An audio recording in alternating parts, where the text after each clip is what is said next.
આ રેલી ખેડૂતોની રેલી છે, ખેડૂતોની વેદના છે, ખેડૂતોની વ્યથા છે, ખેડૂતોની ચિંતા છે। આ ખેડૂતોની ચિંતા વ્યક્ત કરવા માટે કુંભકર્ણની નિંદ્રામાંથી સરકારને જગાડવા માટે આવ્યો છે। ખેડૂત વિરોધી માનસિકતા એ ધારાસભ્યની સતી થઈ છે। દિવાળીના દિવસે હોળી થઈ છે, ખેડૂતના ઘરે ફટાકડા ફૂટવાના હતા, ત્યાં કમોસમી માવઠાની કમકાટથી ખેડૂતોના ઘરે દિવાળીના દિવસે હોળી થઈ, ખેડૂતો બરબાદ થઈ ગયા, ઊભા પાક બગડી ગયા, કપાસ, મગફળી, સોયા, તલ કાંઈ ન વધ્યું। સાવરકુંડલા ખાતે ખેડૂત સત્યાગ્રહ આંદોલન નીકળી રહ્યું છે। પૂર્વ નેતા વિપક્ષ પરેશ ધાનાણી છે તે અહીંયા નીકળ્યા, આપ જોઈ શકો છો કે ધારાસભ્ય પ્રતાપ દુધાત છે તે બળદગાડામાં નીકળ્યા છે। પૂર્વ નેતા વિપક્ષ છે તે પોતે અત્યારે સત્યાગ્રહ છાવણીમાં લઈને નીકળ્યા છે। હાલમાં બળદગાડામાં જય જવાન જય કિસાનના નારા સાથે હાલમાં ખેડૂતોનું મસ્ત મોટી રેલી સાથે ધારાસભ્ય પ્રતાપ દુધાત નીકળ્યા છે। આપણે ધારાસભ્ય પ્રતાપ દુધાતને પૂછવાના બદલે બીજું, ધારાસભ્ય તમે અહીંયા નીકળ્યા છો, આવડી મોટી વિશાળ રેલી, શું કહેશો? આ રેલી ખેડૂતોની રેલી છે, ખેડૂતોની વેદના છે, ખેડૂતોની વ્યથા છે, ખેડૂતોની ચિંતા છે। આ ખેડૂતોની ચિંતા વ્યક્ત કરવા માટે કુંભકર્ણની નિંદ્રામાંથી સરકારને જગાડવા માટે આવ્યો છે। તો પ્રતાપભાઈ, તમે જાહેર મંચમાંથી ધારાસભ્ય મહેશ કસવાળાનો ઓડિયો વાયરલ કર્યો હતો, આખી ઘટના શું હતી? ઘટના સવારે આજ પ્રમાણે માનવ મહેરામણ લીલિયામાં ઉઠ્યું હતું। એને એક અમારા સાજનટીમાના સરપંચને ધમકી આપતો ફોન કર્યો કે તમારાથી કેમ જવાય, એટલે ખેડૂત વિરોધી માનસિકતા એ ધારાસભ્યની સતી થઈ છે। ધારાસભ્યની માનસિકતા સતી થઈ છે, તમે ઓડિયો વાયરલ કર્યો છે।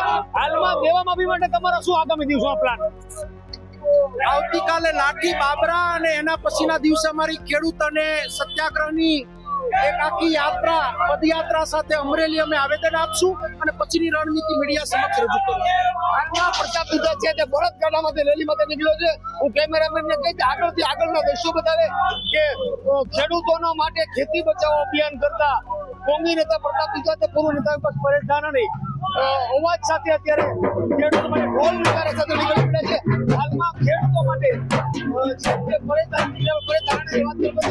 પરેશભાઈ, તમે પણ નીકળ્યા છો ખેતી બચાવવા માટે, શું કહેશો? દિવાળીના દિવસે હોળી થઈ છે, ખેડૂતના ઘરે ફટાકડા ફૂટવાના હતા, ત્યાં કમોસમી માવઠાની કમકાટથી ખેડૂતોના ઘરે દિવાળીના દિવસે હોળી થઈ, ખેડૂતો બરબાદ થઈ ગયા, ઊભા પાક બગડી ગયા, કપાસ, મગફળી, સોયા, તલ કાંઈ ન વધ્યું। આવી કપરી સ્થિતિમાં જગતનો તાત જીવવા માટે સંઘર્ષ કરી રહ્યો છે, ત્યારે એ જગતના તાતને જીવાડવાની આશનો વિપક્ષ ભટકાવવા માટે ખેતી બચાવો સત્યાગ્રહને શરૂ કર્યો છે।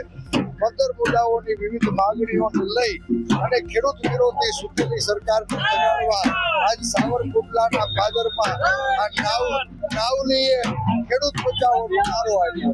ખેતી બચાવવા માટે બંને નેતાઓ નીકળી પડ્યા છો। જ્યારે પણ ખેડૂતોનું આંદોલન હોય ત્યારે બંને ખડે પગે હોય છો। આજ ખેડૂતોએ ખેડૂતના દીકરાઓને ખભે બેહાડીને ગુજરાત વિધાનસભા સુધી ક્યારેક મોકલા હતા। આજ રાજકીય આંકડો ઘરે ઉતારી ખેડૂતના દીકરા તરીકે